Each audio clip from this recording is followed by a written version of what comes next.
Hola a tots i totes, som de l'Institut Collblanc i avui el meu grup, que està format per Cristian, Jordi Ardit, Jordi Montero i jo, Denis, us explicarem el nostre experiment, la roda hidràulica.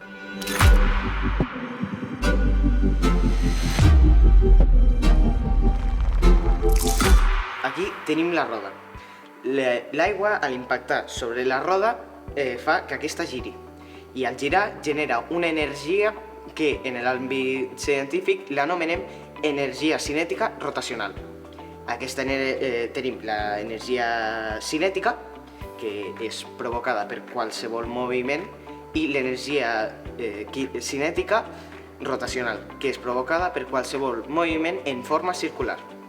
Ara, la resta de l'experiment us l'explicarà el meu company Jordi Montero. L'energia anteriorment mencionada pel meu company Jordi Ardit és transmitida per un sistema de politges format per una politja gran, una politja petita i una goma.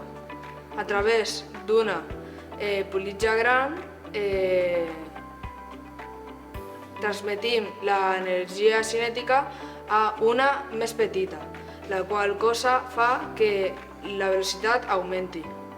L'energia cinètica de la politja petita és transmitida al generador elèctric, el qual té la suficient energia cinètica per transformar-la a energia elèctrica i encendre la bombeta.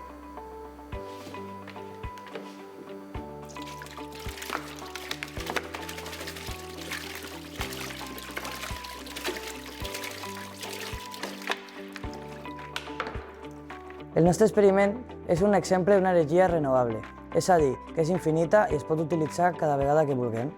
I també no danya el medi ambient. Si teniu algun dubte, deixeu-lo en comentaris. Adeu!